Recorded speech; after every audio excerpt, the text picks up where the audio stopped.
ఈ 60,000 ఉద్యోగాలకి నెక్స్ట్ ఇంకో 40,000 ఉద్యోగాలు కూడా ఈ ఇయర్ ఎండింగ్ లోపే ఇచ్చేస్తా అనేసి కూడా నిన్న మాట్లాడిండు. 60,000కే దిక్కు లేదనేసి మీరు అంటారు. మరి 40,000 సాధ్యాలు అవుతాయి అంటారా? ఇప్పుడు ఏ డిపార్ట్మెంట్లో ఎన్ని ఖాళీలు ఉన్నాయో గుర్తించలే. ఏ డిపార్ట్మెంట్లో అదే కాంట్రాక్ట్ ఎంప్లాయీ చాలామంది పనిచేస్తున్నారు. వాళ్ళది ఏదో ఎడ్యుకేషన్ క్వాలిఫికేషన్ చూసి వాళ్ళ పర్మనెంట్ చేస్తే అయిపోతుంది. ఏదో తిరిగి వేరే దగ్గర దాని మీద సుప్రీంకోర్టు జడ్జిమెంట్ కూడా ఉన్నది. నువ్వు ఖాళీలు ఏదో విధంగా నింపే ప్రయత్నం ఏ డిపార్ట్మెంట్ ఎన్ని ఖాళీలు ఉన్నాయి ఇవాళ వరకు మీరు గుర్తించాలి.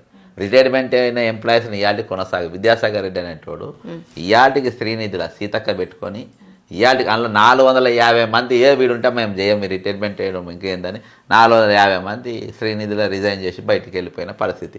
అరే మీరు ఎందుకు పోతున్నారు? మీరు వాళ్ళంతా నిరుద్యోగులే, ఎక్కువ ఎస్సీ ఎస్టీ బీసీ వర్గాలు చెందిన వాళ్ళే అందులో జాబ్ చేస్తున్నారు. వాళ్ళందరూ ఈరోజు విద్యాసాగర్ రెడ్డి ఆగరాకు తట్టుకోలేక స్వచ్ఛందంగా జాబ్ రిజైన్ చేసి పోయే పరిస్థితి. అంటే నీ ప్రభుత్వమే వద్దని చెప్పి వారు పారిపోతున్నారు. నీ నౌకరు మాకు వద్దు ఏమొద్దని వారు పారిపోతుందంటే నీ ఉద్యోగం కథ నీ ఎక్కడి దాకా ఉందో ఇక నువ్వు చూసుకో. ఇక నీ కథ ఎక్కడి దాకా ఉంది, నేను ఎక్కడి దాకా జనం నమ్ముతుండ్రు. నీ నోటిఫికేషన్ వద్దని కాదు, నీ జాబే వద్దని ముఖాన పడేసిండ్రు. 450 మెంబర్స్, స్మాల్ నెంబర్ కాదు ఇది. 450 మంది శ్రీనిధి ఉద్యోగులు వద్దని రిజైన్ చేసి నీ ముఖాన పడేసిపోయినారు. అంటే అసలు ఎవరైనా నౌకరు రిజైన్ చేస్తారా? ఎంత చిన్నదైనా అర్థం. అసలు వద్దని పోయినంటే నీ పాలన ఎట్లున్నది, నీ కింద అధికారులు ఎట్లా, నీ సీతక్క ఎట్లున్నది, నీ విద్యాసాగర్ రెడ్డి ఉన్నారు. ఈరోజు మీరు దొంగలనే కదా. ఎప్పుడైనా చరిత్ర విన్నామా? ఎప్పుడైనా ఉద్యోగులు రాజీనామా చేసిపోవడం, మేము ఇంటికాడికి పోయి కళ్ళాలు వేసుకున్నా బతాం, కానీ వీళ్ళ కాళ్ళ కింద మేము బతకమని చెప్పి వెళ్ళిపోయాం. సార్ నిన్న ఒక ఇంట్రెస్టింగ్ ఆయన ప్రసంగంలో ఒక టాపిక్ ఉంది. అంటే మీకు ఇవ్వడానికి అసలు నా దగ్గర ఒక ఇంచు మందం భూమి కూడా లేదు, ఖజానా చూస్తేనేమో ఖాళీ ఉంది అని ఫస్ట్ ఒక మాట మాట్లాడి, దాని తర్వాత డిసెంబర్లో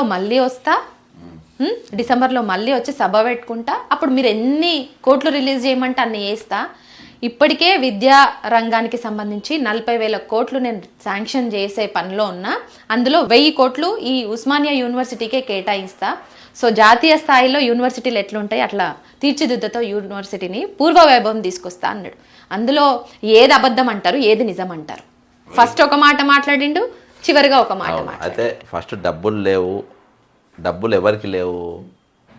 పేదోళ్ళ కోసం లేవు, పేద విద్యార్థి కోసం లేవు, అదేందా ఇండ్ల కోసం లేవు, నౌకర్ల కోసం లేవు, పేదోళ్ళకి దేనికి ఎన్నికలు లేవు. కాకపోతే బీహార్ ఎలక్షన్స్కి ఎన్నికుంటాయి, కేరళ ఎలక్షన్స్కి ఎన్నికుంటాయి. ఇవాళ వాళ్ళందరూ కూడా డబ్బులు ఉంటాయి. ఇక ఉస్మానియా యూనివర్సిటీకి ఇస్తా అని అనడంటే మోసం.